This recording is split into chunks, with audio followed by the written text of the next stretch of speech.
that.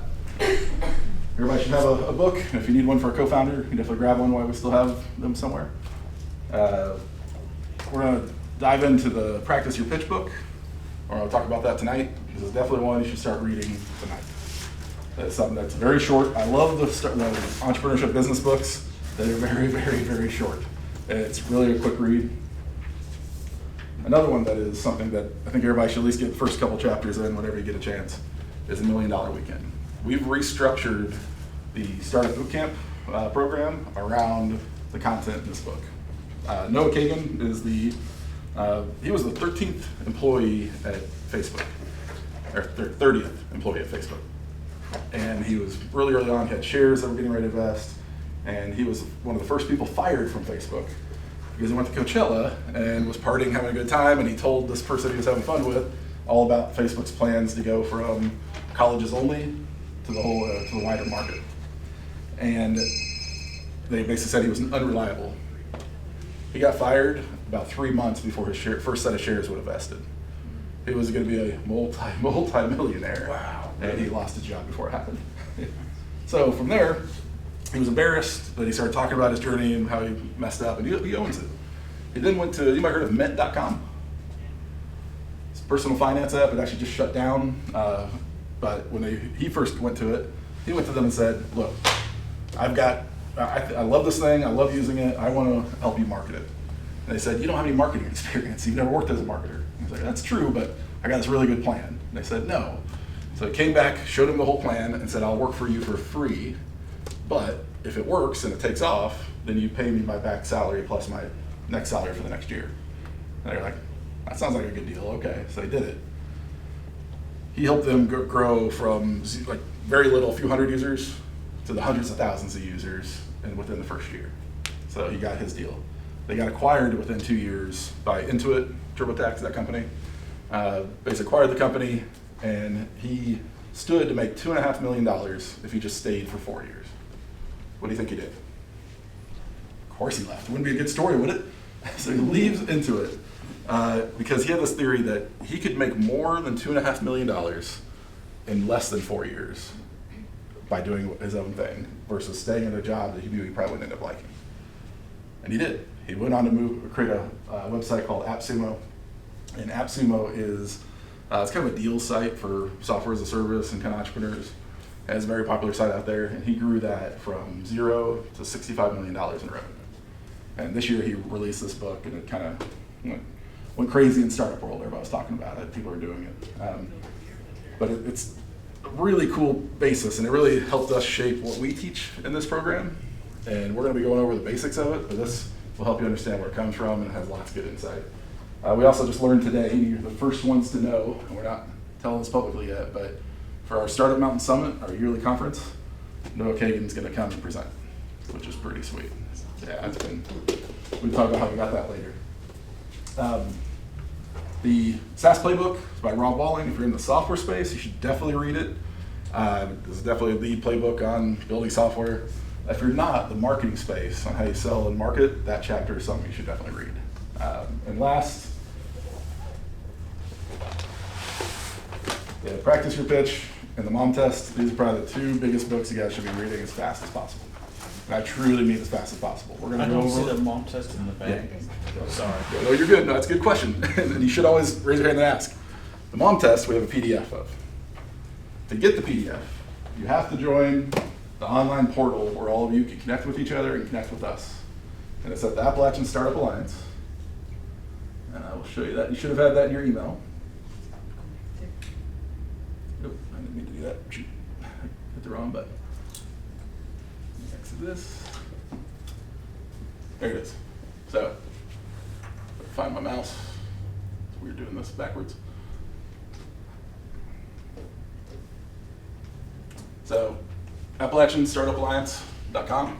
You can sign up, and you should have been invited to Bootcamp 2024.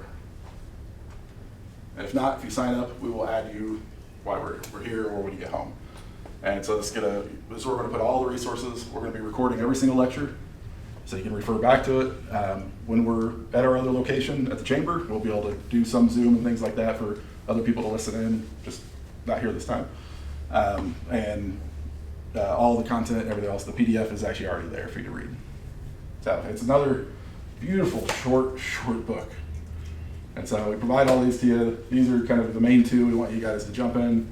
And before the end of boot camp, it'd be great if you can get through this, at least the first couple chapters. You don't have to read every single page, but these you'll need. Any questions on that? All right. You guys have any questions or anything too? I keep forgetting to look over. So, I'm going to struggle with this mouse. Here we go. So, this is what we're going to cover today.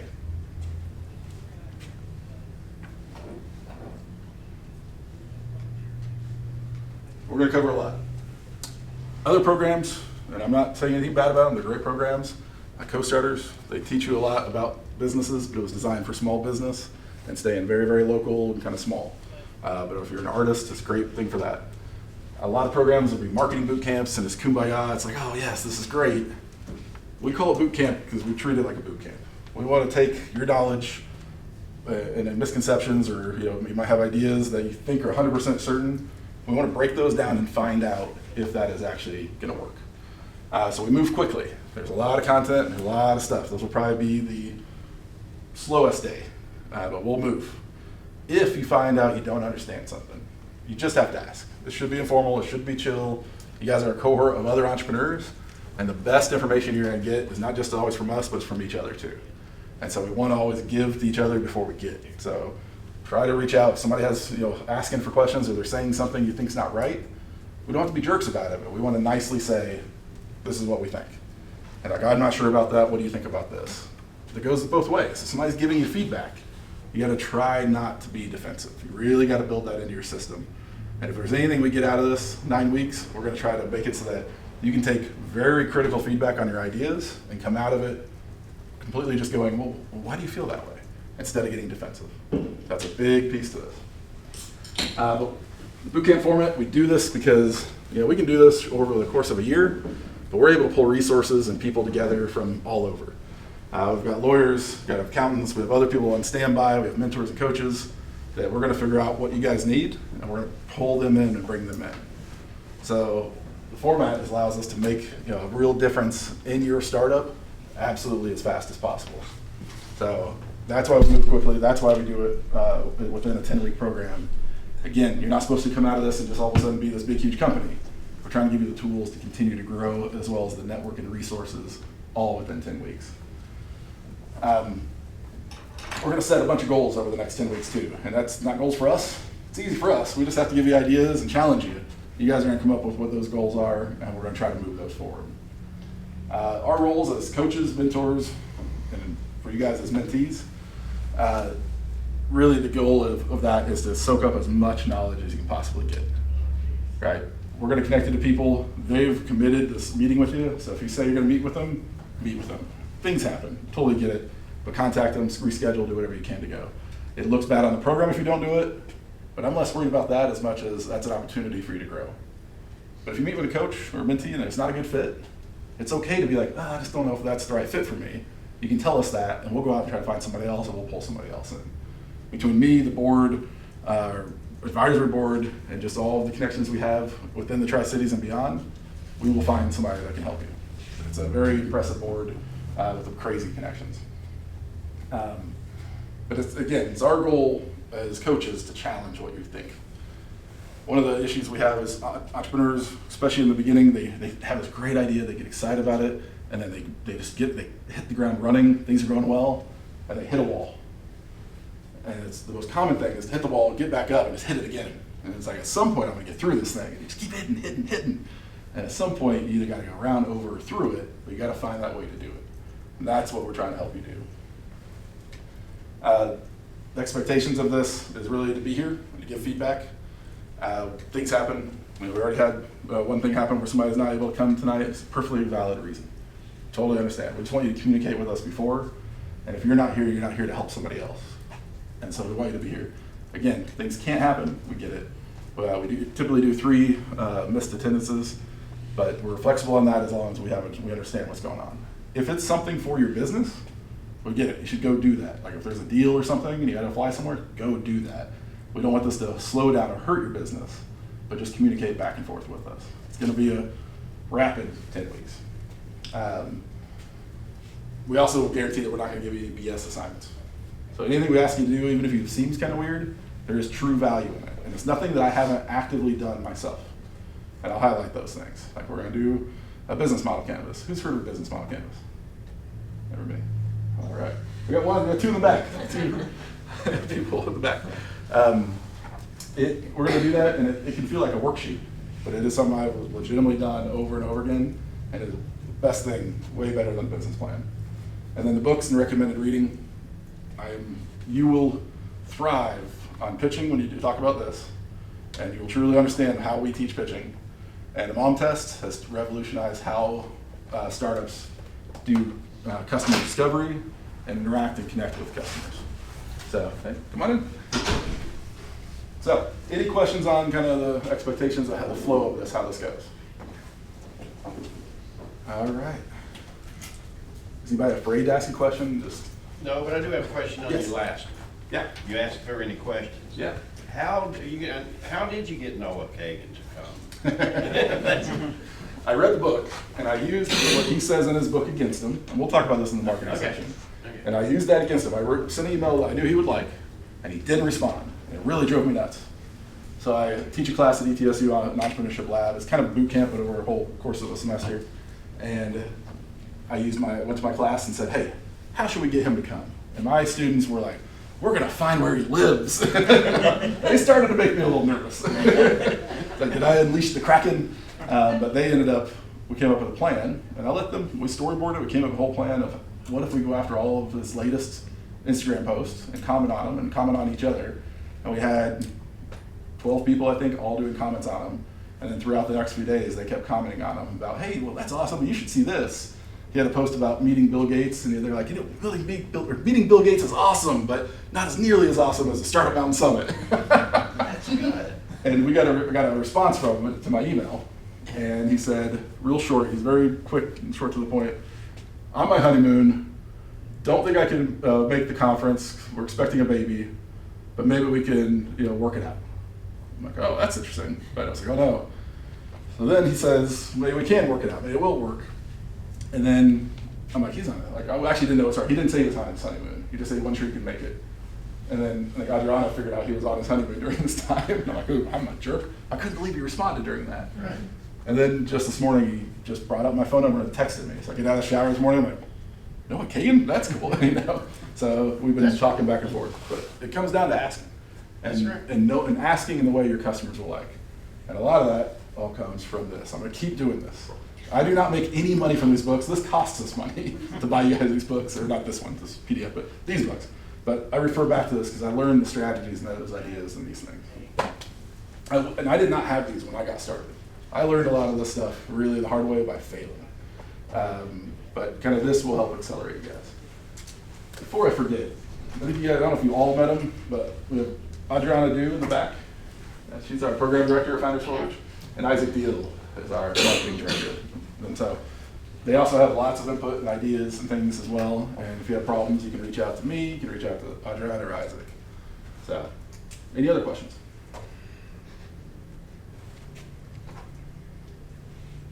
Anything else? Anybody need a drink? Am I talking too fast? You can drink water. I oddly get really excited by this. I get energized. And I can have a long day and I come here, I'm like, yeah, here we go. One of my favorite things is working with startups and helping wherever I can, because you get to feel like you're a little bit part of it without having to do the grind necessarily. So you get to have that same experience. So it's a lot of fun for me.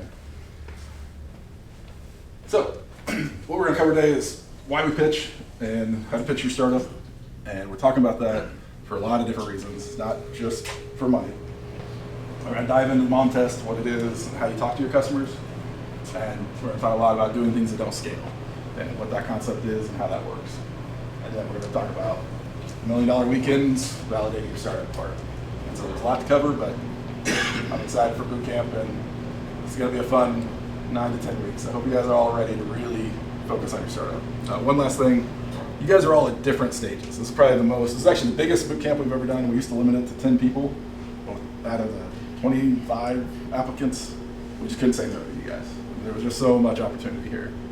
Not everything we're going to talk about is going to immediately apply, but we're trying to keep everyone on the same page, but also give you the tools to think back on your business. So if you're a little farther along, that's okay. I want you guys to look back, think about how you did things, where you went with it. Some of you far enough along that you know your company's validated. But we want if you've already hit some of these milestones, we want you to come up with new milestones and start working towards those. That might be moving it forward and things like that. But we'll go around and talk about that in just a second. So, last couple things. Why does anyone start a company? 30,000 products a year fail every single year. They get released, nothing ever happens. 1% of startups get VC funding, and 75% of those funded companies still fail. They say 1 in 10 make it. In my experience, like 1 in 100 make it. And that's true of small business, high growth, everything else. And when I talk about high growth, I'm talking about products, technology, consumer packaged goods. It can be services. It can be anything that you're trying to sell at a national or global scale. When we talk about small business, we mean something that's like a boutique store that is just focus on the small, like the local market. What percentage of businesses that are not, like, that don't get funding fail? Like people who are trying to do the small all on their own? 1 in 100. So 99%. Okay, versus 75. Yeah. So, and that's just in general. And we'll dive into that a little bit more. But the odds are stacked against you. So why are you guys doing your business? Why are you doing it? You have multiple Well, I've businesses. got a, Why do you go into them? well, I mean, I realized a need out there, you know. I bought a pharmacy and then realized a need for women's health. So I decided the next venture was going to be in women's health. Okay. But why? It can fail. Like odds are it's not going to work. So why would you do that? But along the way, I think I can help a lot of people. Well, that's true. Yeah, that's good. That's a good answer. Why'd you guys start? Why'd you start yours?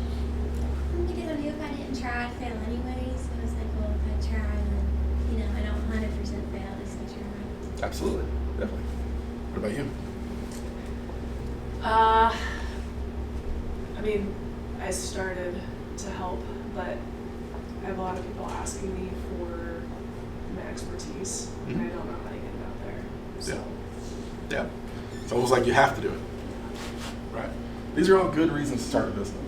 And the thing I've learned the most is that, like, I never set out to do entrepreneurship. I didn't know it was a thing. I legitimately thought people that call themselves entrepreneurs were just lazy and didn't have a job. It was like the go-to excuse of, like, oh, that's why. And that was a long time ago. That was 2002, 2003, I thought that. And the thing I've learned, though, is sometimes the best entrepreneurs are the ones that they have a problem that they just have to solve. It's not that they want to do it, they just have to do it. My next startup, something I'm working on right now, it was something I've been working on for so many years that I just had to do it. I didn't know what else. I just kept coming back to it. I had to do it. And so I think those sometimes are the best reasons. But doing it to help people, extremely amazing reason, especially in the healthcare space. Doing it because you have something to get out to the public, that's awesome. And also just doing it because you're not afraid to do it, it's not a bad reason either. It just gets things happening. But the reality is the odds are not in your favor, even with all that. And so the best thing you can do is find ways to, get right to the point, get right to the heart of the issues you're solving, and double down on that until you find out what works, and then grow from there. And that's basically what we're going to do throughout all of Bootcamp. And so why it works is that we're going to validate ideas. We're going to dive into it. We're going to really focus on, trying to greatly increase your chances of success. And you do that by, if I walked up to you and said, hey, I've got this crazy, deal. If you give me $10, then there's a 1 in 100 chance I'll give you $200. You wouldn't do it. It'd be a terrible bet. If I went to you and said, hey, there's a 80% chance I'm going to give you another, double your money, probably going to consider it. And the same thing's true. It's not just gambling with startups, but if you can validate things, you can understand it. It can be hard to look at that and go, man, how am I going to put money into this? Like, I don't know. How am I going to put my savings into it? How am I going to go out and ask people for money? But if you know it's working, and you validate it, and you have people that are ready to buy from you, and it's just moving forward, and you believe in it that much, you're like, give me the money, because you're gonna really benefit from this. You might even take all of your own life savings and put into it. I'm not saying you should do that, but you might. You know, that's where those stories come from. When people hit that and hit success. You got to be careful, because for every one of those successes, there's hundreds of failures that think they're doing the same thing. But it comes down to validation. The next part we're going to dive into is business theory, marketing, sales, talking to customers, interviewing customers, diving into whatever the challenges your businesses have or you're thinking about. We're going to dive into that, figure out what you need, and really have experts as well as us help you understand how that world works as fast as possible. And then we're going to focus on application. If you're hoping to sit here and just talk about your startup, it's going to be a very long 10 weeks. We have expectations that you will go out and talk to customers. We have Bootcamp. We're here on Tuesday nights, and you have all that time until the next Tuesday. That's plenty of time to reach out to people to talk to them. Now, some of your businesses, that may not apply super well, but you also have that opportunity to go out and apply that. Talk to experts, talk to coaches, mentors, and people will connect you with. So the goal is to go out and do things. Because I don't believe you can teach entrepreneurship. I think it's a verb, not a noun. It's something you actually have to do to be successful at.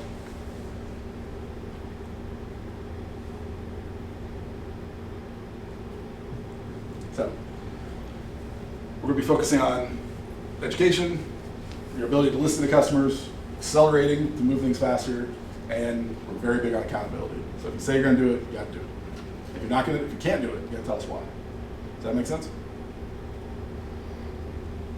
Our goals to get Business 101 over for you guys. If you don't already have that, which I think a lot of you do, we're going to try to make you have a customer-first mentality. And we really want you to have this idea that you're going to give to others in order to get it. Something really amazing happens when you approach things that way, and you will see a lot of things change. So, I've talked a lot, introduced a lot of things. I want to go around the room, get to know you a little bit, and kind of just go this way. So, and you're telling everybody else in the cohort as well. So, just your name, what your company is, as well as what you're hoping to get out of. What are your goals for Bootcamp? You want to kick us off? Yeah, my name is Michael. Me and another technical co-founder are looking to create a cryptocurrency peer-to-peer loan platform. Really just came here because aside from the technical part, I have no idea about the business. I have no idea how to market. I have no idea how to validate because there's a good chance that we'll build it. And I did some math and so 75 startups actually succeed because they put 30,000. 1% of those are funded. A quarter of those fails. And 75. So I was my favorite. Yeah. I just want to. That's good. Want to see. Cool. Kick us off. I'll keep you short. I'm Natalie Pickering, and I have a business called High Places Coaching and Consulting. I'm a psychologist turned coach, so I pivoted my company. I need to figure out what I haven't done. I'm one of the running into the wall kind of people, but I also have a lot of ideas for scale, and I really need to validate those. Yep, sounds perfect. Kristen? I am here, interestingly enough, I'm actually here because I have a student in CoStarters that's in recovery, and I've talked about the second part of my business that I wanted to launch for about a year now, and he's like, well, what's stopping you? Because he's like, well, I took a leap, so you need to take a leap. So I applied, and I really, honestly, thought that it would probably be a couple of cycles before I was able to get in to do it. But the Founders Board gave me the tools to build the first half of this business up. It wasn't the passion project side for me, and so now I want to be able to do that. And I have the validation to know that it's a need, but I need a little more clarity about how that side is going to work, because the first side kind of got handed to me on a silver platter by you and Joe McKenna. And so I wasn't expecting it, but it brought success, and so now I want to be able to do it through the media part, because I'm already getting to do the biggest part, which is to give back, which is to help small Appalachian businesses, and that's been great. Awesome. My name is Olivia. I have a boutique But one thing that I'm trying to do with it is I found, most women buy clothes to feel confident, but I want to build a community of women who can find confidence in sustainable things, and clothing can just be a little accessory. So I'm trying to figure out how to do that because I know it sounds like they clash. But the reason I'm here, I'm an elementary education major, so I don't really know anything about a business, but I want to try, so I just want to learn. But you have a boutique, Yeah. and you don't know anything about business. Well, I don't believe you. I know to an extent, but like not what I understand. should. Sure, I understand, So, but you should gain confidence from that, because you probably know more than you think. maybe. That's good, that's very good. I go back. Hi, I'm Anna. I'm Brandon. Yeah, we currently own an in-store sampling company in the world of all things natural. We are currently working on building an app. There's a million reasons why our app is necessary and why we feel validated to build it, but we're here for discipline, to poke holes, and to learn from those who are experienced in app building and tech. Perfect. I'm Josh. So my company is an automated system to help personal trainers manage their client list as well as build their own brand. Why I'm here to build a peer network, it's just something I've never been particularly great at, and I work from home, so I don't really see people very often. And then just to get a background in the framework necessary to actually build a business in this space. Awesome. Good, Mark. This is Mark. I am the fire starter mug man, and I make mugs, big ass handles, and well, I've got product. What I need is social media. I'm not a social media guy. Somebody do my social media. Oh, we're gonna be friends. We're gonna be good Oh, friends. good. Okay. I'm Eric Kamau. And I am Jeffrey Kamau Ndomo. Our product, we have a medical device product that's to help lactating mothers born with their children, and also ease with feeding children. So that's our product. We are here to see whether we can penetrate the market and also launch our business. We've been at it for quite some time now, and it's time to move to the next level. Awesome. And he forgot to say he's the inventor. Yeah, good addition. Good job. Yes. Good work. Good. This portion is organizing for life. So we are an in-home as well as business organization service, but we also believe in the educational side to empower you to ensure that your environment supports your ideal lifestyle. So decluttering as well as the organization, and we're here with that education component as well. So for me, it's the accountability and just making sure that we're doing the right things. I have a new partnership, and so are we talking in the same terms when we're thinking about business and the next steps? And so I think this was such perfect timing. I also have our in-house counsel here, who's literally like my in-house lawyer because it's my husband. And so we have that bonus as well as the visibility into all things that it takes to run a business, which is fantastic, as well as feel free to shout out any legal components that he could stick his hand up for in our business. And then if you have anything else to add as well. Oh yeah, I think it is, like Kylie said, great timing. I'm Margaret Longhauser, sorry. It's just great timing, there's a lot of excitement about becoming partners, but also, there's a lot of details that we really need to hone in on. So we're hoping to iron all that out in this process. Perfect. Well, we're going to dive into it. My name is Shirley Kirkpatrick, and then my business is KNK International. Actually, my company, we do a lot of sourcing product for our customer, and then we also helping our customer to customize their product. So we try to, get their product idea into reality, and I'm helping them connect it with the factories, and I do all the stuff from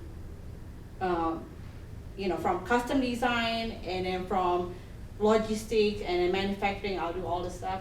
And then the goal, I'm coming here, I'm a solopreneur, and I'm just so excited because I always bounce idea with myself, and then hearing they're like, oh, I've been doing 4-6 companies. So I want to be inspired. I want to learn. how can I take my business to the next level? What can I do better? So that's my goal, to be in this class. Well, doing 6 total companies is great if they were all successful. Don't forget, a lot of them were failures too. But you learn from that though. Oh, I did. I I could not have hit my success on my 4th if I hadn't had the first 3 fail. There It's we go. really So true. Yeah, definitely. And then Go ahead. Sorry. Jessica Patron, I bought a pharmacy a little over 2 years ago and started doing a lot of hormone consults really for women. And over the course of a little over 2 years, I've probably done, I don't know, over 1,000 hormone consults. And it really just raised an awareness of women needing help in that space. And so kind of one of my side projects, you know, in addition to the pharmacy, is launching a women's health telehealth platform, and originally making that available to just patients for access to hormone replacement therapy and some other women's health needs, but eventually hoping to make that, or at least have an employer-based component to that, where employers potentially could offer this to their employees as a benefit. So. Awesome. My name is TJ. My product is basically like a gamified task manager sort of thing. It's sort of just a passion project, something I wish existed, and I'm here to kind of bridge that gap from passion project to product. So I think a lot of people benefit from it. Awesome. Love it. Well, we got some pizza here. You guys want to take a quick break and grab some food? Sure. Yeah, let's do it. We got some plates over here too, and then also we have napkins, so we're running out of plates.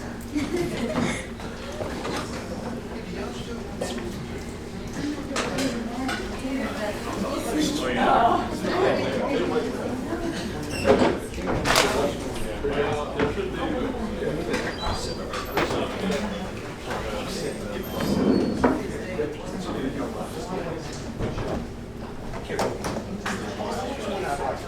You're here. It's gonna be fun. Sure.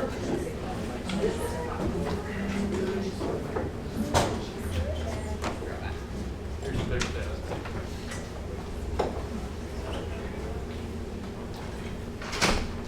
I actually watch a lot of Rob Waldy's YouTube, and I was just about ready to buy that book, so I'm glad I did. You were here last year. Yeah, it was funny. At the conference, somebody came up and said, "Rob Waldy really coming?" It was like a story. I was like, "He's right there." The person got like really weird out. So he's done it that much. So he wrote this book on it, and it's kind of been the defining book of the structure of it. And he basically made it very, very simple. The flow of it is you have your name and organization, the problem. You guys read the start with why concept. It's all about why you're the problem, what you're doing, why you're doing it. The solution of what you're doing, kind of answering it. The customer, whoever pays you money, and the ask. But in reality, even though it's that simple, it looks a little more like this. So, you have your name, company, problem, solution, customer, ask. But name, hi, I'm David. I love it when people claim the startup. Hi, I'm David. I'm the CEO and founder of Founders Forge. Or, hi, I'm David Nelson. I'm the executive director of Founders Forge.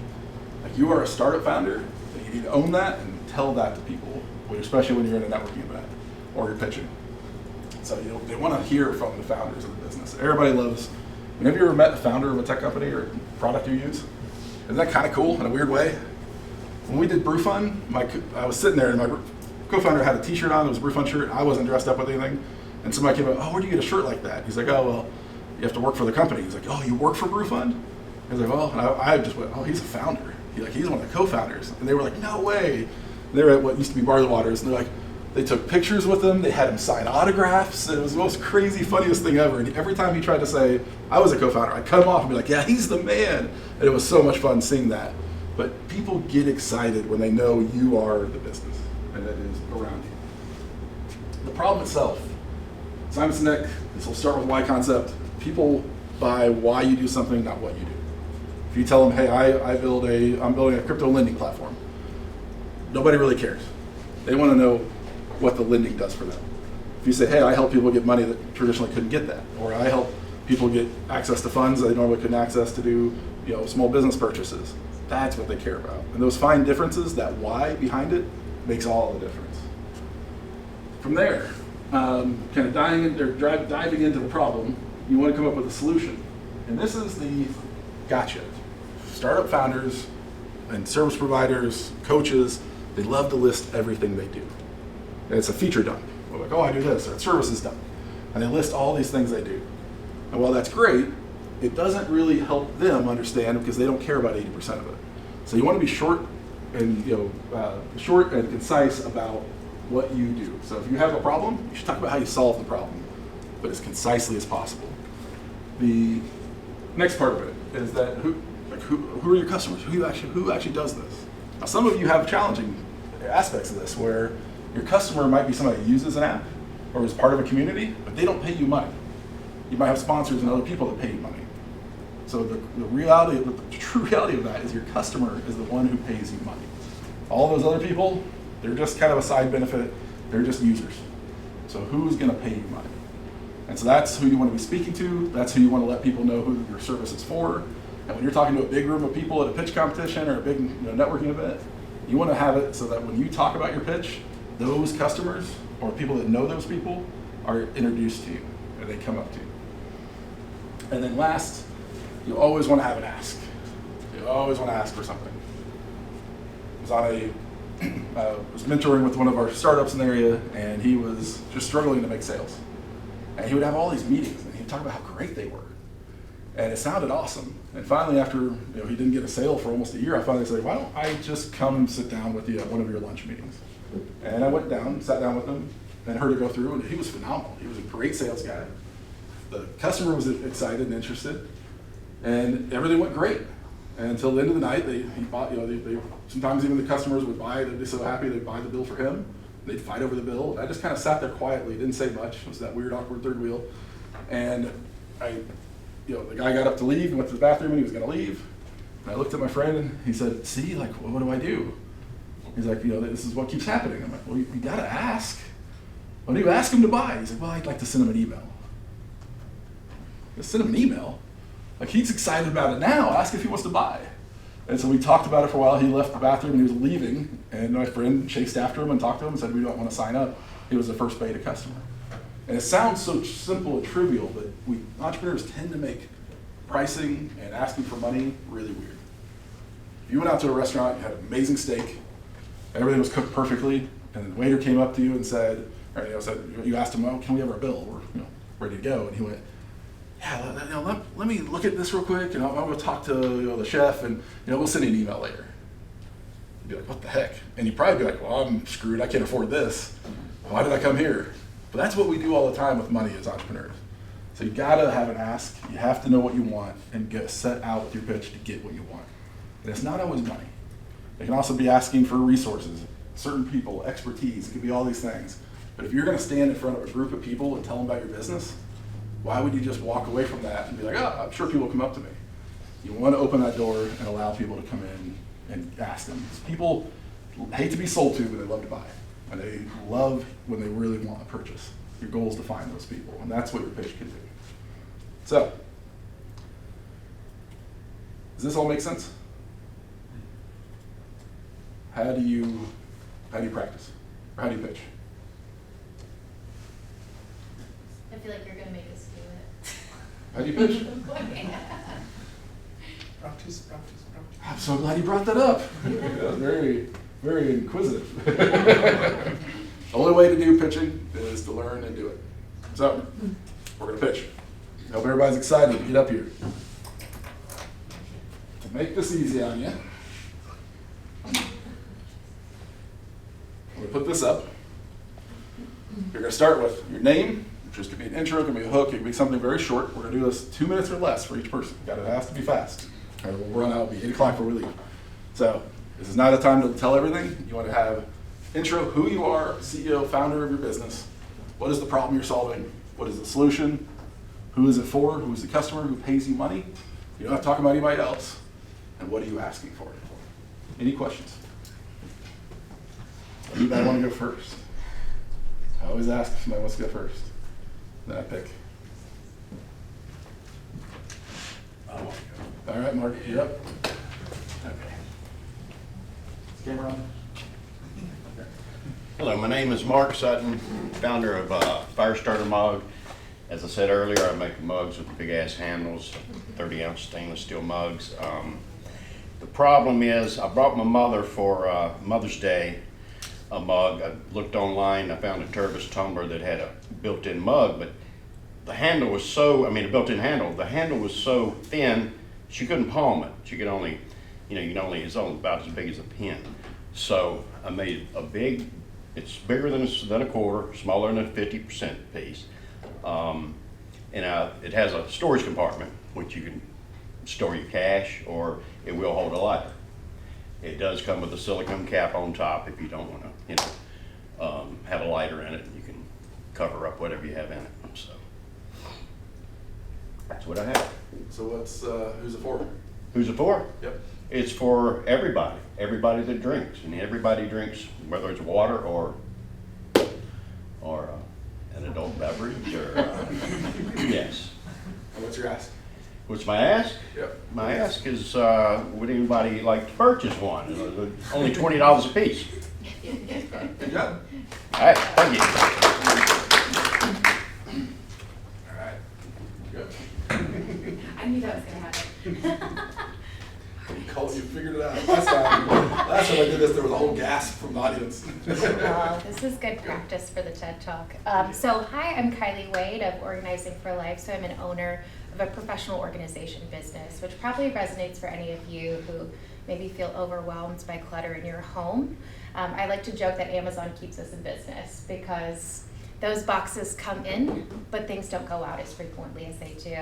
And so the problem I'm trying to solve is just that, is so busy families who don't have the time to take a full day, tackle it all, or maybe they swear that they're gonna take that day, and that day never comes. It's constantly derailed. But when you hire our team for in-home organization services, you get a time-boxed effort where our team comes in and we leave with a polished space. We take those donations away after carefully going through them with each client to make sure that only what needs to go is going. And then we also have the expertise to say, have we set up systems here that are maintainable? Did we leave room for growth here? And so those ideal customers are anybody that, working households where maybe two work, or, oh my gosh, I was doing so well. Okay, so a husband and wife who are working, or maybe a single mom or a single dad who just don't quite have the time and they just need that extra help, and we're able to give it to them, and they have the financial means to say, I have this problem and I'm able to inject some funding into making it happen quickly. That's what we're here for. I think I did all the things. What's your ask? My ask is for those people. Do you know them? We all know somebody. Do y'all have clutter? None. None? Who can park their car in their garage right now? I'm very impressed. Who can't park their car in their garage right now? Us. Mostly because of the donations, which is my tee up to Margaret. Okay. Well, we'll do one per copy today, but we'll. Oh, I was gonna say that. we had it totally through. Yeah, you're good. Yep. Sure. No problem. Hello, my name is Josh, and what I found working with personal trainers throughout my life, as well as my wife, is she spends too much time managing her client list, and what she really wants to do is actually improve people's physical health. So what my app does is it automates the process of building client lists, managing your brand, and tracking what your clients are doing so that you can get back to actually working on their physical health and understanding their needs. So what is it? My customers primarily focusing on independent personal trainers, those people who are just too busy to do all of this themselves. They don't have a gym behind them or these other systems. And my ask would be is if you know people who are interested in this software who'd want to be in beta testing, you can send them my way. Good job. Go on up. Yeah. One per copy. Hey, so my name's Braden. That's Lady in Red. That's my lovely partner, Anna. About a year ago, we founded Plentiful Harvest Demos, which is an in-store sampling team, an intentionally small scale, but we're working with a lot of brands. Nationwide, brands of all types suffer with a lack of information. They're paying so much to be in retailers, but oftentimes they can't reach the retailers to see for themselves or to do samples. So our solution is a mobile application that would allow brands to be connected with freelance merchandisers for demonstration, pictures of the shelves, for minimal cost compared to working with multiple demo teams. What was your ask? Our ask would be for brands to onboard to our platform and to get some tech devs on board. Good job. Who's up? Okay. Sylvia Nothnagel, and I'm here with Liz Boutique. So my freshman year of college, which is now, I found myself shopping 3 times a week. That was where I was putting my happiness in. Anytime I wanted a little pick-me-up, I would go to TJ Maxx. And that is not sustainable. I was at my all-time low, and I didn't know who I was anymore. So I wanted to go right to the problem, which is clothing for most women.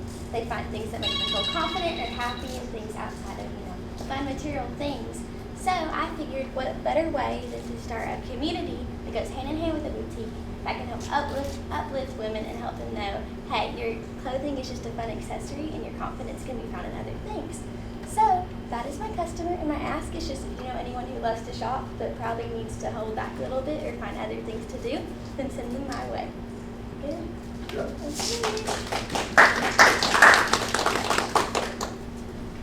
Crystal. Got it.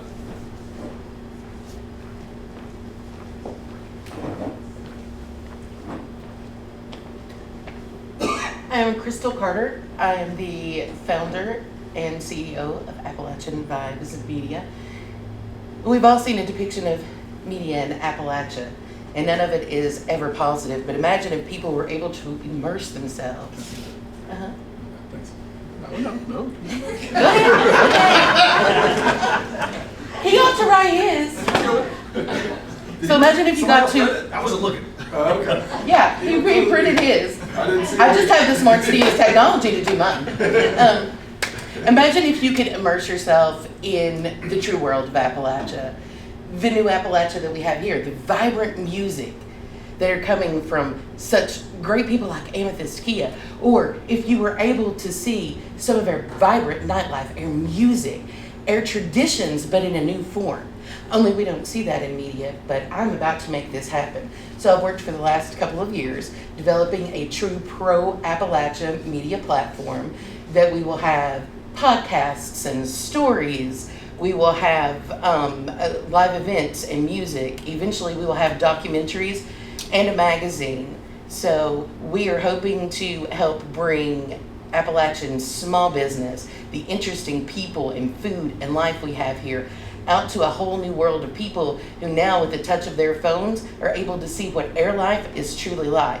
We don't need a damn elegy because we're alive and well here in Appalachia and everyone needs to see it. What I'm looking for are those financial partners, those collaborators, and those with technical skills that are going to showcase what a beautiful area that we live in today.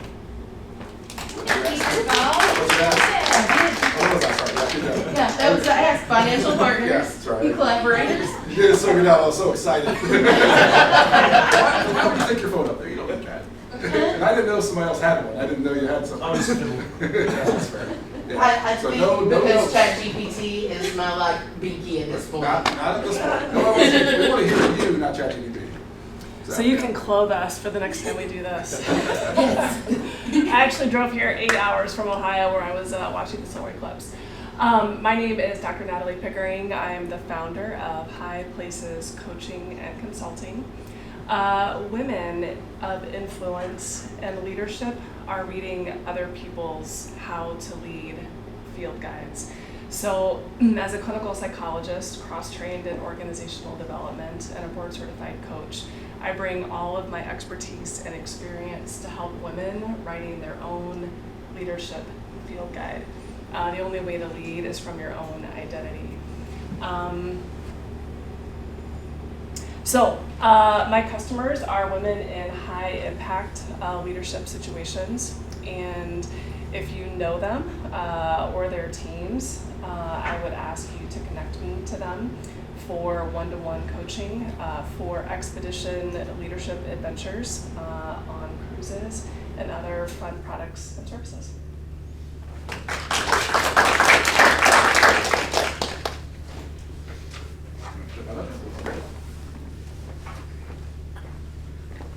My name is Michael. I'm a co-founder of Decentra Bond. The problem that we are trying to fix is for small businesses and maybe individuals as well. It's very hard to get a substantial loan to start your business. You have either a bank which may set an interest rate, and unfortunately, your mom or rich uncle may run out of money. So what we want to do, the solution that we want to come up with is a way to kind of formalize that process so maybe you can get your existing customers to loan you out money with your relatives. The customer in that instance would be the actual person asking for the loan. What we're asking for is someone valuable. I don't know.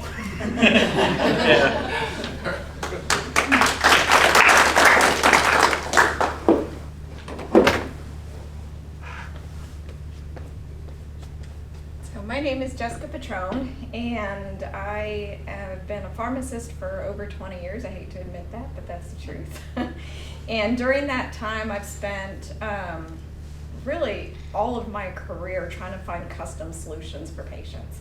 And what I found during that time was that hundreds, if not thousands of women approached us for recommendations on how to make their lives better, whether that was hormones or weight management or aesthetics or just helping their family in general. And so I've created a telehealth platform, and the goal of that is to bring that to the general female population, to make that available to everybody.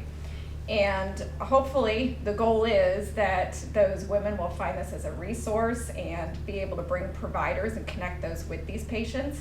And so I'm here, and my ask is to find a way to scale this, to bring something that's customized and something that's not out there as much as it should be to the general population.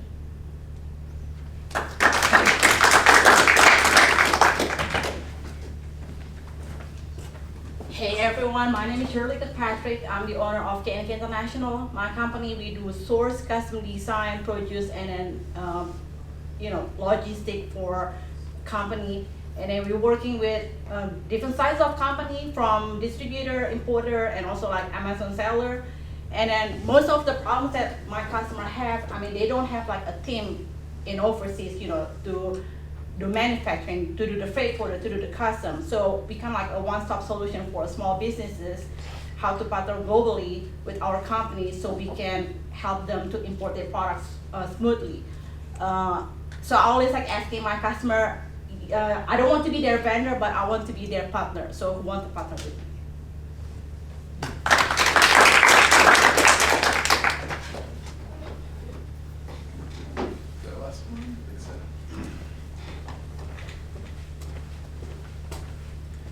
Hi everyone, my name is Jeffrey Ndungu. I'm the co-founder of GK Global.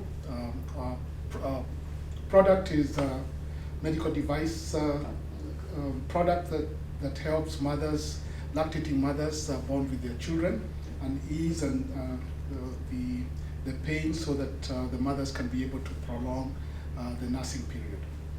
Our customers will be lactating mothers, or expectant mothers, or even husbands that want their women to have an ease during lactation period.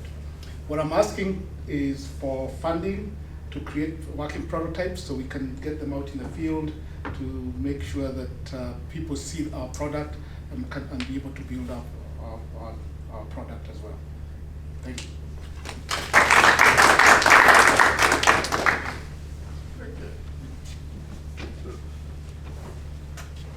We forgot one. Did we forget one? Oh, we did forget one. No, we didn't. We did forget one. No, it's fine. You were hiding? We're good. If you go twice now. Can I hide my notebook? Thank you. So that is a good cohort. That is what you do. Hold each other accountable. Whatever you're ready. My name is TJ Wiley. I'm the founder of Real Life Quest Lines. So we all want to improve ourselves in some way. Maybe we want to learn a new skill, pick up a new hobby, learn an instrument, exercise more, make a startup. Oftentimes, like was said earlier, we can hit a wall, get lost in the grind, ultimately stop and give up. So Real Life Quest Lines is a way to track your time spent doing your hobby or your skill or whatever.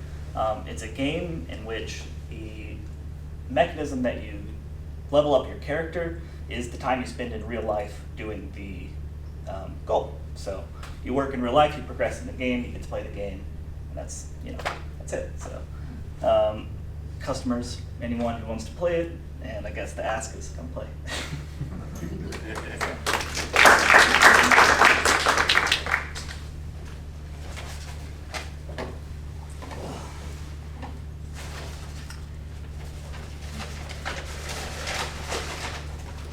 My name is David Nelson, and I'm the Executive Director of Founders Forge.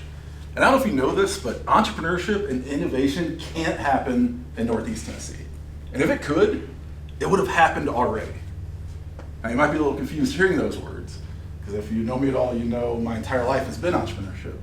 And all of you are likely entrepreneurs in Northeast Tennessee.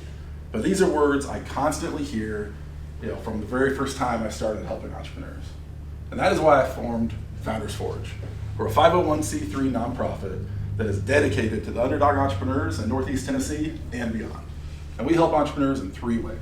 First, we are building high impact events just like this one. We're really focused on doing lots of one-on-one coaching to help people move their startups forward. And last, we are building, and so focused on building, a just vibrant startup ecosystem here in Northeast Tennessee. And so if you are an entrepreneur that is looking for help and support, I'd love to talk to you today.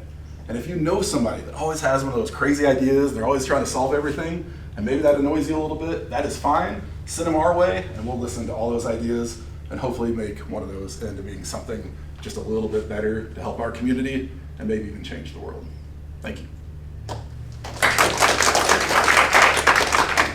You guys ever heard me do that one? No, that's the first time. I just came up with that. I never know how it'll go, but I try to hold myself accountable to like I hold you guys. So I come up with something new every time. What did I do that's different than what you did? The hook was the most noticeable thing to me. The hook. Yeah. Do you guys like your startups? Now some of you guys did well. I'm going to put out a couple of people, but they're nothing negative. We're going to highlight a couple things, but overall, I would say quite a few of you were up there and just like, I'm David, I do this. And we talk about different things in pitching. One of the things that's common, and I was just taking notes, and again, it's constructive feedback, there's nothing wrong with it. This is day one, I get it, so I'm not going to hold you to it. But retreating. So a lot of you started here, and you kind of walked back. Your hands are down here. I think I saw one cross, maybe not, but right here, this is a guarded position. Am I open? Am I up on here? When I was talking, was I up here? Right? There's a difference there. There's something that's engaging. No one knew I was going to pitch. And yeah, when I walk up to the stage, everybody's going to give me their attention. But that short period of time you have to start speaking, you want everyone staring at you the entire time. You want them like not captivated by you, but wanting to hear what you're going to say next. And so there's tricks to doing that. One's being open. So instead of staying back and kind of away or just kind of chill, which a lot of you have relaxed personalities. That may not seem like it, but that is actually me. It took me a long time not to be like, hey, I'm David. Like that was what I did. I had to learn away from that. And I had programs like this beat that out of me. So you need to get front and center in charge, take steps forward, look at and move around the room, and if you can use your hands if you want. You can keep it together. You just don't want to be closed up, guarded in any way or this. And I have a terrible time putting my hand in my pocket. It's just so hard for me not to do. So I just accept that I'm going to do it. But you also don't want to be like just kind of like this.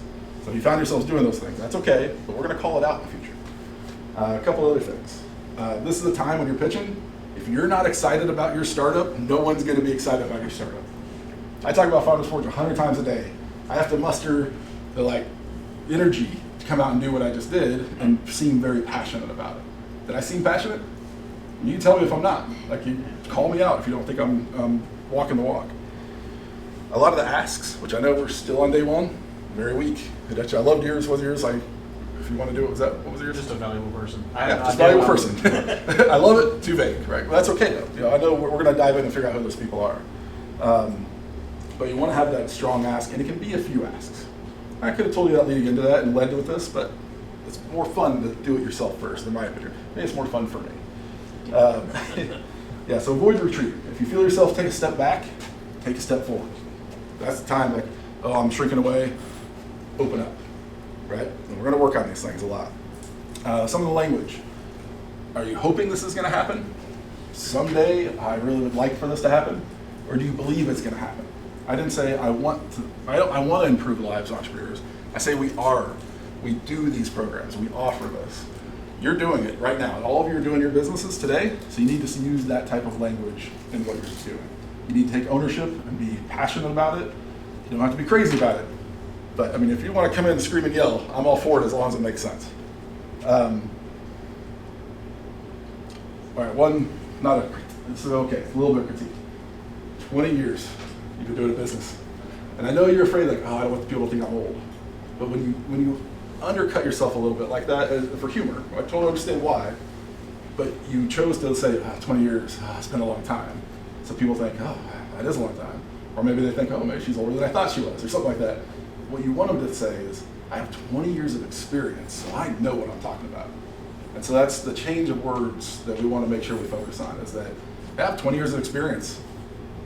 Leave that kind of, what do you call it?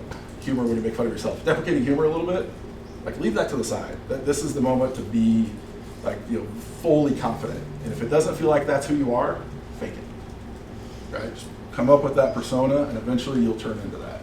Amy Cuddy wrote a book called Presence, and that is 100%, yep, she came and spoke at Idea Academy, which was phenomenal. But she scientifically proved that you can fake it till you make it. By coming out and having a persona you speak at and talk about, eventually you become that, and it makes you more that way.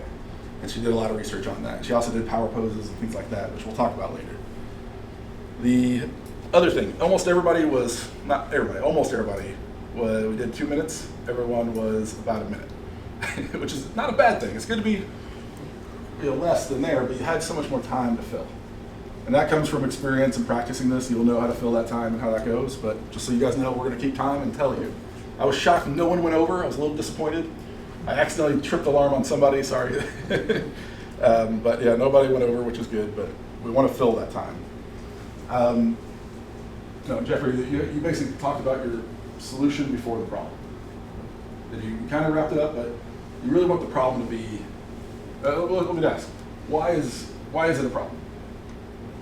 Because children aren't able to get the nutritional value. Well, that's what they get out of it. Why is it a problem? It can be painful. We pay for it. It can be painful, yes. Yeah. And why is that a problem? Because it makes you stop sooner than you should. Yeah. And that's the problem because you don't get the nutrition. Like that's the problem. That's what you need to go into and talk about that. Okay. And then the solutions, you made a device that, what does the device do for that? Not what features it does do, but what does it do for the mother using it? It helps mothers get that stress out of them and be able to lactate their baby for a long time.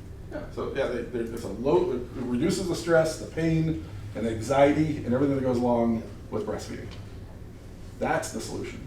The invention is how it's done, but the problem is what we talked about first. The solution is how you're meeting that problem. That was just a great way to kind of illustrate those two. And that's what we want to talk about when we're talking about it. A lot of you guys had that, which was good, but that was a good example of like the difference there where, and you're an engineer, and I know we've talked many times past, I'm a computer or software engineer. I did the same thing the first time. I was like, here's my app, and this is why my app's great. I don't care about the problem, this is why I built this app, but people connect with those other reasons because they understand those reasons. At the end of the day, nobody cares what your product is. It's a hard truth, especially when you build products for a living. It really is painful to think, I built the coolest app, it works so well, it's so awesome. Nobody cares about that. They care about what the app does for them, right? They don't care about your invention, they care about what they get out of the invention, what it does for them. And if you can take pain away and you can keep that important connection between a mother and child, that's huge, right? That's a good thing. Does that make sense? The difference of problem solution? Okay. So, I forgot to change the slide again. I'll keep that at that one. A couple other quick tips just so they don't come up. In your pitch, never apologize. I was doing so well. That's okay today, but we want to train ourselves not to have those moments. When I came up here and started talking, did anybody sit there and think, I bet that guy doesn't know anything he's talking about?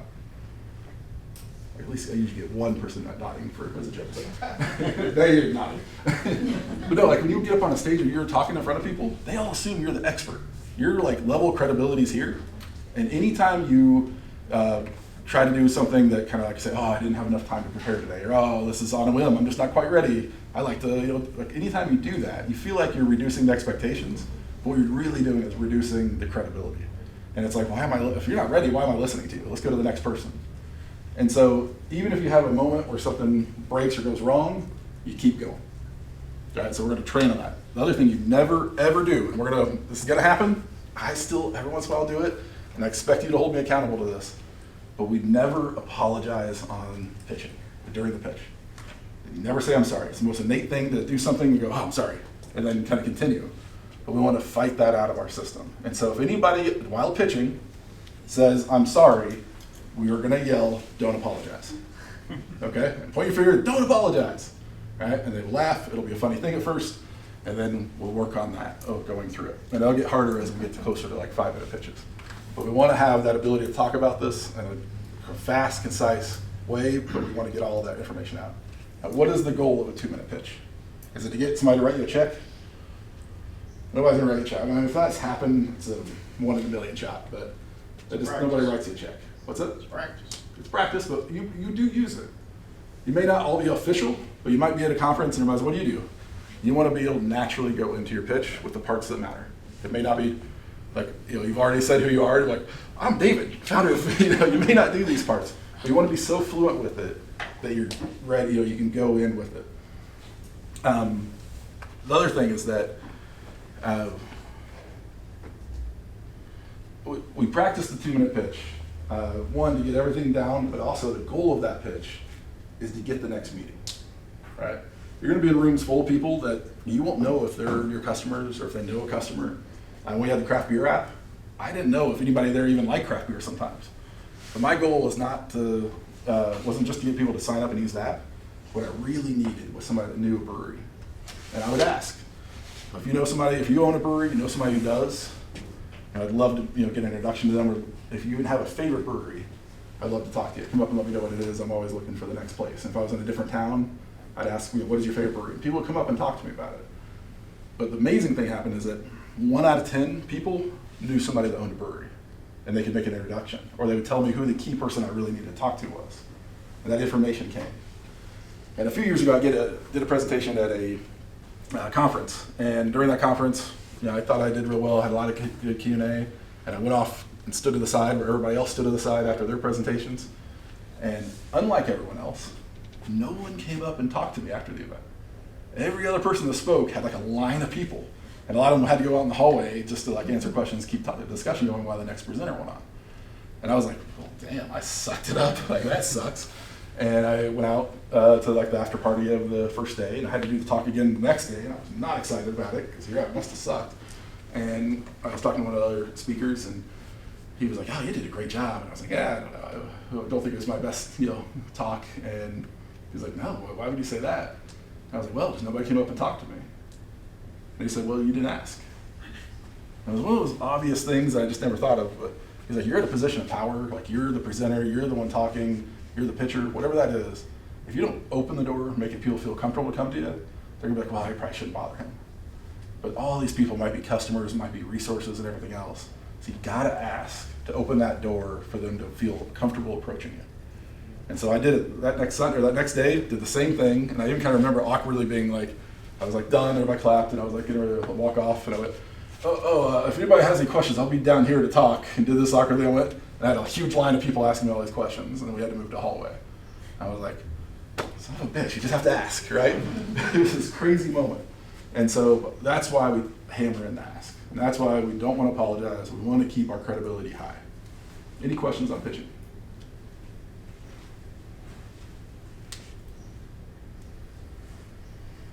David, I'm just curious, do you only have one pitch, or do you have a multiple? Because I feel like sometimes my narrative will be changed on the people I talk to. Yeah. But I'm just curious. No, that's dead on. Like in the beginning, we're talking about just kind of a 2-minute to get that down, get you guys feeling comfortable with it, get you guys more excited about it. When you get to 5 minutes, you're really covering all of the bases. Most pitch competitions are 5 minutes, and now you're broadening all of your content. And that's where you're going to start. You very rarely get the same pitch twice, or like a sales pitch, or if you're trying to hire somebody, like you're going to customize some of those parts to what that customer cares about. You were talking about selling anybody that wants a mug. I'd argue you also have people, wholesalers. We talked about with Camping World and some of the other places. Those are your other customers. Correct. You wouldn't want to give the same talk to somebody that wants to buy a mug direct to consumer to somebody that is a supplier. Correct. Right. And that's where you're going to customize it. But even further, as you get to know your customers, and we'll talk about that in sales, you want to customize it so that you've done your research and you're speaking their language and figure out what their problems are and customizing your pitch on the fly to them. And we'll dive into that a little bit too. But yeah, you have multiple pitches, even competitions, and I recommend every time you build a pitch, whether it's a pitch deck or just something you write out, you should save it and then always look back and build pitches from your past content. And you also, as you do a pitch, you'll see what connects. When I came out and did my pitch, it seemed to work. I had everybody's focused on me. I'm cheating a little bit because you guys are already seeing me as like the person to listen to, but that kind of hook resonated, right? And I know that, so next time I'm gonna do that, I'm gonna use that, right? I'm gonna take those parts that seem to really connect with people, and I'm gonna keep those. When I start talking about the 3 things we do, I need to spice that up a little bit, I think, because that was like, oh, okay. But you guys kind of maybe already knew some of that, but the attention wasn't quite as strong. So I'll tweak that to figure out how do I keep that stronger. So this is something that's always evolving. So yeah, it's customized. You have multiple pitches for different types of customers or different purposes, but we want to get that base content as good as we possibly can. Because again, we want to put that on our website, flyers, marketing media. Once we've tested this and done this enough, we'll start to know what connects with people. Any other questions? Okay. So, in 20 minutes, a little less than 18 minutes, we're going to cover the entire mom test. Doesn't mean you shouldn't read it. You'll have a lot more content with it. But it is very important. Oh, last thing on pitches. At this point, you should expect to pitch at any time. And if you're a co-founder or business partner, you should also be ready to pitch at any time. So it is something that we are going to keep going with. And we're going to keep practicing. We'll have time for good feedback. With this bigger group, we may have to split it into half. Half will go, and the half go with the next session. But we'll do that. And if you have a business partner, they should both know. We like it when one person pitches, but the other, you should alternate who does it each time so you both know it. We had a pitch competition called The Pitch. Green Llama was one of the companies presenting, and Kay, the founder, which you'll hear from her later, she practiced. She had a phenomenal open, had all these jokes, had all this stuff. It was a really good pitch. And she was all set to do it, and then she broke her ankle running her yard the night before, 2 days before, and was on painkillers. She wasn't pitching. Her co-founder, and also her husband, he had worked with her on the pitch. He sat down for 2 days, 3 days, whatever it was, and just learned it and ended up winning the pitch competition. So having both people know it, you never know. If you have a co-founder or a business partner, you want them to. If you don't, it's okay. But we want both to have experience with this. All right. So the mom test is all about talking to customers, and this is where it is. This book came out. It's this tiny little book. It's self-published, and it took over. I don't know any entrepreneur center. Most entrepreneurs that have been around for a few years know the mom test now. It's been just everywhere. He even wrote a book on how to write books that go everywhere like this, and it's the same size and style. And just his whole approach. But his learning from this is that everybody talks about customer-centric design, talking to customers. But how do you talk to customers and get good feedback? He came up with the premise, if you go and talk to your mom, you tell her all about your startup, she's going to say, oh, that's great. I love that. Oh, that's so cool. And if you ask her, would you buy this? She's going to tell you that she would buy it. She's going to tell you how much money she should pay for it. I know this because I had all kinds of dumb ideas. My family always seemed to love it. And I thought it was the right thing. But at the end of the day, I think all your friends and family are a bunch of liars, and all they want is what's best for you. And that is not helpful in startups. Rob, the author of the book, said we should be able to talk to even our mom about our ideas, or at least the problems we're solving, in such a way that we can get truly honest feedback that actually helps us understand the core of the problem. And he opens up the book with him talking to his mother about an iPad app. And so the premise of it, though, is really that you should be able to do this by focusing on the problems and not your solution at all. So if you're going to go out and talk to a customer, you don't want to go to them and tell them, go to pitch mode and talk about your product, your offer, and your solution. What you want to do is start asking them open-ended questions and try to dive in to truly understanding the heart of their problems. And that sounds simple, but it's not quite as easy as it kind of comes out to be. So what you're going to do is you're never going to pitch to a potential customer. Sounds crazy, but you guys are building a company. Now, some of you already have customers. So we're not talking about the people you already have. But say you're in this stage, you're trying to validate, trying to truly understand this, you find somebody as a potential customer. And instead of going to them and saying, hey, you have can you park in your garage? Is this so cluttered? Because I've got a solution for that, right? Because all you're talking about now is, your solution. As soon as you pitch, people pick up on it and they focus all of their interest in that space. But if you want to know, you want to understand the customer so you can think like them, act like them, truly understand from their perspective. Right now we have a solution to a problem, and we can't help but be the people that are solving the problem. But until you are the person that understands the problem, you're never going to be able to do it right.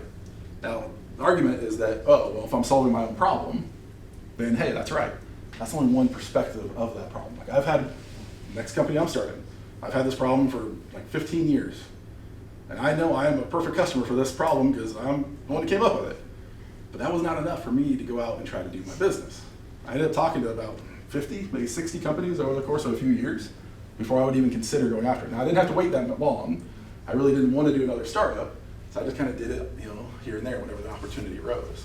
But if you set out to do it, you don't want to go up and start pitching. You want to dive deep and put yourself in their shoes to understand the problems. Now, if I'm talking again about the garages that are full, I might open up and say, who here has a full garage? So I may open up and say, do you ever just feel like things are cluttered, or I just feel like I have all this stuff all the time? Do you ever feel that way? Sure. Yeah. And when you're thinking about that, how does that make you feel? Real bad. Yeah, it makes me feel just kind of anxious about it. I just know I need to do something about it. So what do you do about it? Clean it. Do you clean it? Oh no, Not all the time. Not all the time. What stops you from cleaning it? A lack of energy. Lack of energy? Yeah, I know after a long day, it's the last thing you want to do is go sit there and organize your garage, right? Yeah, but have you have you guys ever tried to do set time aside and do it together or anything?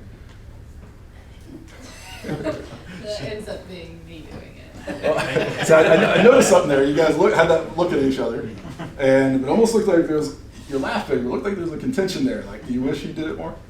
Oh, yeah. Have you ever had a fight over it? Well, not yet. You might now. Is this turned into Jerry Springer? Why do you think he doesn't do it? Because he probably thinks his time is best doing something else. The cluttered garage isn't hurting him really like other things are. Is his time best doing something else? No, not Okay. to me. Is your time best doing something else, or is it cleaning Yes. garage? Yeah, that's fair. What would you rather be doing? Computer work, back end work. No, back in work. Okay. The software engineer in me just loved that answer. No, so you'd rather be working on company and your business and things like that. Yes. Yeah. So, do you feel like does this get in the way of your business? No. No, because do you just ignore it then? Yes. Have you ever had anybody help you clean it, or friend, family member, anybody else? No, I don't think so. Do you think friends ever would? Yeah, probably. They would? Asked. Yeah, maybe. Would you be okay with them doing that? No. Yeah. Why not? You know, when your house is dirty, you don't want people in your dirty house. You want to clean it first. What about you ever had a stranger do it? Would you ever be willing to that? What if they weren't a friend? Yeah, probably. Yeah. Have you ever hired a cleaner or anybody else before? I owned one for 6 years, so I've been hired by a lot of people to clean their houses. Gotcha. Yeah, but you don't do it to yourself. No. So you're open to somebody coming in and helping though. Yeah. Well, so why haven't you hired somebody? There's no good response for that. Well, that's interesting. So what did I learn? I'm out of mock test mode. What did I? Priority. What? It's not priority. It's not a huge priority, right? That's an issue, but it is. I picked up. I think there's a little bit of contention there. Maybe it's not built up too bad yet. The garage may not be too bad yet, but there is that back and forth. Like my time's more valuable, but yours is not more valuable. Mine's more valuable. That's interesting to me. That means it is something that divides people, and even though they seem fine with it, every couple may not be that way. What else did I learn? They're actually open to your idea, like hiring you. Yeah. Potentially. Do they know what my idea is? No. No. Did I ask them why don't you just hire me? No. If I would have done that, everything would have been biased now. Now they would have been like, ooh, he's trying to sell me something. And then the discussion would have changed. Then there's guards put up and there's, how much would it be? You start having these discussions. And those parts I could have gotten into, but if they had hired somebody in the past, I would have asked how much. But they are open to a third party coming in. They don't want friends and family. They want it to be a stranger. Those are all good pieces to it, right? But I never talked about my business or even my idea. Because I don't want to get in pitch mode where we all start talking about it and they get excited about it and I get excited about it. And then we end up just talking about all the positives and I don't see any roadblocks. But I did see it's not a priority. Do you run into that very often? People don't have it as a priority? Yeah. So they're probably not a customer, right? So if they're not a customer, is that a bad thing? No. I've met a couple, they're not my ideal customer. So I go and talk to people over here. I talk to this person, I talk to this person. You'll start figuring out, okay, you need to find people probably they're tired of it, it's gotten too far, it's too much of a problem, or it's getting in their way, or it's creating a relationship divide. Those are your customers. People that are like, yeah, we have a bit, messy garage, but we got more important stuff to do. They're not the people that you are that worried about. So you say, great, I got that information. It's not that I'm never going to talk to you again, but I'm going to go spend my time with this group over here. And if those aren't right, I'm going to spend my time with this group over here. And that way, I can always come back to them and say, this other couple, they keep having these other issues and everything else. All these other people, they just buy a storage unit. Have you guys ever bought a storage unit? Yeah. Have you? You should have said no when you said yes. That's funny. Yeah, so it's, is that the solution? And why? We could dive into all that stuff, right? And so you get these opportunities to truly understand their world and operate from their world. And that is such a key to understanding your customers. I did this with Brew Fund where we started doing digital menus. And on our digital menus, we just couldn't, we were competing against these big, name competitors, Untapped, and these others that had it up on their menus. And we just couldn't get anything. But we had Draw City Brewing, they didn't want to use their chalkboards anymore. They set up a demo, we set them up, we did it all. It was free for 3 months, and they started paying for it. And I just didn't understand why no one else would be interested in it. And we went into sales, marketing, nobody seemed to care. It was just another screen. So then I decided, I need to learn more about this. So I went and worked behind the bar for a little while. And I did it for free, and they thought I was nuts. And sat there, and I talked to the bartenders and said, what's wrong with this? And they didn't know I was Brew Fund. They didn't know that was my screen. I was like, do you like the TV? And they're like, we used to use chalkboards. It's kind of better than that. Of course, inside I'm insulted, how's this not better? It's amazing. And they talked about it, they're like, there's just all these problems with it. Well, what are they? Right? Well, it's just so slow. I'm like, okay. They had a rotating menu. I'm like, can't you just turn it to rotate faster? They're like, well, it's not slow like that. I'm like, how's it slow? I said, well, just wait. So I'm sitting there, and I didn't run the cashier or register or anything. I just kind of went back and forth, and they kept saying, it's gonna happen, and then a keg blows. And then, if you've been to Jesse Brewing, they have a huge line. And the guy's like, okay, here it is, watch. And I'm sitting there next to him, listening, and finally the guy comes up and goes, I'll have their, Hefeweizen. And the keg's blown. He's like, oh, I'm sorry, we don't have that one. And he's like, see? What? I have no idea. Well, then the guy goes, can I try this and this and this? And all these people have been in the line forever, looking at the menu, deciding what they want. They might have one sample and they buy, one sample and buy, have a nice flow of the line. Something keg blows, now the line stops, grinds to a halt. You have this guy over here sampling, another person's up here sampling, third person asks for the same beer, and everything slows down, and now they're not making as much money, and it's hectic, and it's a problem. And I'm like, crap, we could just put a little hide button. And that's where I kind of broke my thing, where I said, we could hide that for you. And he's like, you can do what? And I had to tell him we ran the software for that. And he was like, oh, yeah, you can just hide that. And so 7 lines of code, took us less than 15 minutes. We put a little eyeball on the little iPad where he tapped it, and it just hid the beer. And it was like we were the most magical people in the world. We would walk in, our whole sales pitch, we showed that to them, they were like, oh yes, we would walk into breweries, show them the screen and go, look, I just want to show you this one feature. I'd press a button and it would disappear, and they'd be like, hey George, come look at this. And it was the simplest, most basic thing ever. But until we understood the problem from the back end truly, it took us an incredibly short amount of time to fix it. And that alone, by understanding that depth of it, helped us truly understand the problem and create features to help build our business. And so talking to your customers is absolutely key. Doing it wrong is going in, say, hey, I'm David, this is my business idea, this is the product, here's the service, do you want to buy it? That could be a sales pitch, and you can do sales, but when you're talking to your customers, leave sales out of it at first. If you start working with them, you have 2 or 3 meetings, just sitting down, buy them coffee, talk to them at the bar, talk to them at the restaurant, reaching out to people that have the problem you have. After 2 or 3 meetings, they're going to say, are you solving this? And that's the perfect time, because now they're vested in it, and they're very likely to buy if they're interested, if they've had that many meetings with you. And so diving into that is good. You don't want to just get out there and pitch. We first started Brewfun, we dressed up, and one guy came up and was like, what are you guys selling? We're like, nothing. The other one, we sure look like it. Crap, we do look like we're salespeople. And that was not the setting we wanted. All right, showed you the demo of it. Any questions on the mock test? I have a question. It's like, I feel like if you encounter a customer who really know your service and they kind of open up with you, with all kind of, answer all your questions. But if they're not really interested, it's just kind of hard. Even though they need your service. I mean, how do you kind of, like dive deep? Because, they're probably just like, this is kind of investigating. I don't like the type of question. You kind of try to. And if they really need the service and they can't, and they're not willing to answer these other questions and dive into the problem, the root of it, they're probably not going to buy from you anyway. So you just move on? You need to move on, but even times when people wanted to run me out of a brewery and stuff when I was trying to do sales, I would avoid sales and just ask them questions about the brewery. Ask them questions about the problems they have. Because everybody loves to talk about the problems they have. And if you go in and if they come to you as a sales setting, they're already guarded. And so you're already defeated a little bit. And that's why this isn't about sales.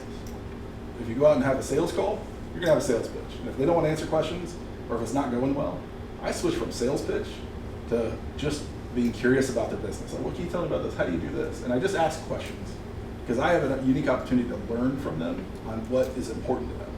And I also want to know what is it that's preventing them from wanting to buy. And it may just be as simple as they just don't want to pay for something new, or they don't get it. A lot of times I'm not describing it right. But you have the opportunity to get out of pitch mode and to start asking really questions about the problems they're having. And you'll see people open up to that. They still may not buy from you, but you learn something. And you can start categorizing them. Maybe they're a customer, maybe they're not. Maybe they're a hard to get customer, that's not worth your time. And when you see those in the future, you just move on.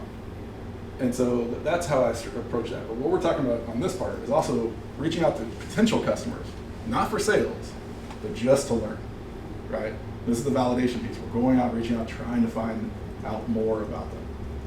Does that make sense? But a sales call, and if somebody was like, and sometimes they pick up on it. And they'll be like, oh, you're doing this, right? This happened to me. My good friend, he's also an entrepreneur. I was asking all these questions. He finally was like, you're doing this, aren't you? I was like, no, I'm just curious about this. And it kept going. Finally, he's like, bullshit, you're definitely doing this. Let's talk about it. And I got excited. We started talking about pitch mode. And the thing that's not in the book that I really suggest is that when you get in with a friend, even somebody that's there, instead of talking about all the reasons why your business might work, and if you're talking about, oh, this is great, and they're like, oh, that's so smart, and this is hard, those are keywords you need to trigger your brain to start saying, uh-oh, I'm in danger mode of thinking everything's great, and I'm missing out on an opportunity to learn something. And you need to stop and ask yourself, and ask them, okay, so why won't this work? And then you open a door to brainstorm about your business, of why your business won't work, right? And now you're having discussions, and they're coming up with, you're trying to brainstorm walls and things you may not see. And I did that to my friend, and he was talking about click-through rates, cost of advertising, all these other things I'd never even thought about with what I was doing. And we talked about it. And some things we're like, oh, that's not gonna work. Oh no, that actually probably will, but what about this? And it was just a whole different discussion where I learned so much more even from a friend. And so I definitely do talk about that. So I had a lady today that I was talking to, and she had been, I had done a hormone consult for her eons ago, and she had issues and kind of circled back and, had some questions about a therapy that we weren't really involved in. And during that conversation, she very much appreciated the information and, the directness. And at that point, I said, well, we're trying to make this a tool for, a lot of other women. What but then I kind of told her a little bit about our platform, and she was like, oh yeah, that's great, kind of the exact same situation you're given. So how can you turn a situation, because that's really valuable for me in particular, because I'm in contact with those people every day. So how can I turn a situation like that when they're like, they're obviously engaged and they're kind of excited about it, but to like learn more from what, like how do you do that? Definitely, and that, they talk about that a lot about in the book as well, about how like that's kind of slipping into pitch mode or product mode. And the trick to it is, depends on how deep and how good a connection you have with that person, because if they're completely a stranger and you just talked for a few minutes and went into that, it might be a lost cause. But you also might say, ask them questions why they wouldn't use it. Like, oh, okay, what would stop you from using a product like this or a platform like this? What would, what would be the problem? Like, would you want to bill us to insurance? Like, there's questions you probably want to know from their perspective, and I would dive into their perspectives on those things versus going into it. But I would try to up front avoid talking about the platform. If they seem interested in it, I would ask them, I'm still thinking about this. If I have other questions, would you care if I ever reached out and talked to you about it again? And most times people say yes because they enjoy talking about it with you. And so instead of talking about going to the platform and sharing that, avoid that temptation. But if you do, ask questions that they're invested, they're excited about it. So try to get them unexcited about it. Like, what would be the problem? A lot of times it comes to cost. Nobody wants to pay for anything. But I would imagine, like, well, can I bill it to my insurance? I don't want to pay for this. I don't have any money. Could this be billed? Would my insurance cover it? What plan are you on? What do you have? Like, those are opportunities to learn what people have. And you already know a lot of that from your profession, but it's about learning their perspective, not what you know. And people are going to say things that are just plain wrong. And you're going to argue with them and say that's not right, and don't do it. Just you want to listen and try to ask why did they think that? Because if they're sitting there going, oh, I can't pay cash for it, well, why not? Is that just like, well, it's probably too expensive. How much is it? Well, how much do you think it would be? Like, what would you expect it to be? That you can have those discussions without you sharing your plans. And that way you get their perspective. They come in and like, oh, it's probably like $5,000. And you're thinking like, $100 a meeting. Like, well, sweet. Your temptation is to go, oh, but it's only $100. But no, don't do that right away. Go, oh, well, why do you think it's $5,000? That just, because they may think, oh, all medical stuff's expensive. Well, that's fair, but what if it was in the couple $100 range? Don't say the number.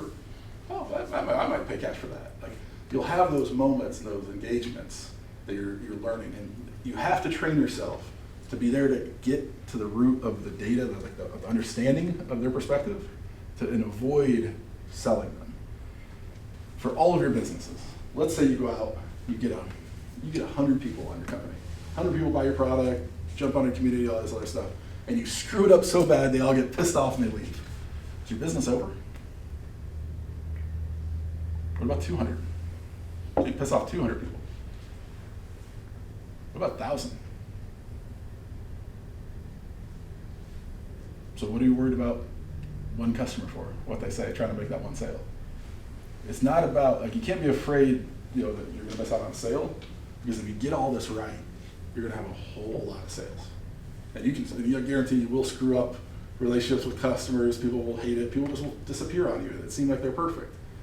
But if you're in it for the long game, you'll be talking about hundreds of thousands of customers in your guys' types of businesses. Or even like on the coaching side, you'll have so many coaching calls, you might build up a whole platform and start training other coaches to join it. Or maybe an online platform and a cohort class and things like that. Or you may be a speaker that goes out and runs, which I know you're already a speaker, but you do big, huge conferences all over the country or the world. Like, you don't worry about the small, like, few orders or customers you might have. Use those to learn, and don't worry about it. If you screw up and they get mad, there's another customer. Now, there's a certain point when you keep doing that, it's hard. At 1,000 customers, especially if you're starting with local people, it's going to be harder to go. It's still doable, but now you're kind of fighting it. But those first few hundred, it doesn't matter. No, I'm not saying go out and blow customers, relationships that like screw up customer like relationships. You don't want to do that, but don't worry about making a mistake. Any other questions? All right, we are at time, but last things for tonight. Not just tonight. Yeah, tonight you have to do all this. But by Tuesday, each of you needs to find at least 3 customers or potential customers And I want you to just, even if you just skim through the Mom Test PDF on AppalachianStartupAlliance.com, sign up for that. Skim through it. And if you also just Google Mom Test PDF, it'll pop up. But when you, first couple chapters will be enough to kind of get you started. Reach out to at least 3 potential customers, people that might want to buy the mugs, join the community, that you might be able, you were talking about women in leadership. Find 3 that you don't know, or have somebody, a friend or somebody, do the work to try to find somebody outside your network and say, hey, I know you're in this position, I'd love to just ask you a few questions. I'm doing some research on, whatever. Like I'm helping people with products. You don't even have to say you're the founder of this. This is not the pitch. And sit down with them, do a Zoom call, and have at least 3 calls. And with that, we're going to get up afterwards on Tuesday, and we're going to talk about who those customers were, highlight them, and I'm going to ask a lot of detailed questions. All right? So we need you to do the work to prove that they're there. Like, you guys, you have no shortage of moms, people that have been through that, should be able to have those questions. And find 3. And try and make sure they're not close friends. Now, if you can't find anybody else and it just works, fine. But you need to dive deep in the Mom Test style approach. And don't pitch. And if you do pitch, own up to it. But it's okay, right? Try to go through it. Does that make sense? Yeah. All right, and then next week, we're going to have you guys validate your full startups or whatever the next level of your startup's going to be. So that'll be a harder assignment. So, any other questions about Bootcamp? Anything else? So there will be a coaching conversation on Thursday, was it that same? Yeah, so we will be at the chamber on Tuesday. But not on Thursday. Thursday there's No, on Thursday. If I'll be reaching out, and so else will be reaching out, setting up meetings, one-on-one sessions, to ask questions, and get at the root of that. It may not all happen this week, but by next week we'll talk to all of you. Okay. And that'll be brief, talking about goals, things like that. That makes sense? And all that will be scheduled on your own time around whatever. If it needs to be evenings, it can be whatever you need. So, and then by week 3, we'll be talking about that. And I believe week 4, we're going to do probably the crying chair, which we'll talk about what the crying chair is.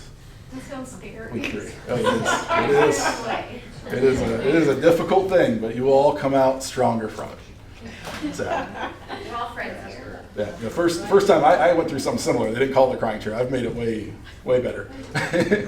First time the group kind of joked about it like this, and then the whole group walked. We were all laughing. And the first group came back, and we all went silent. We went, oh, okay, this is something. So yeah, it's gonna be fun.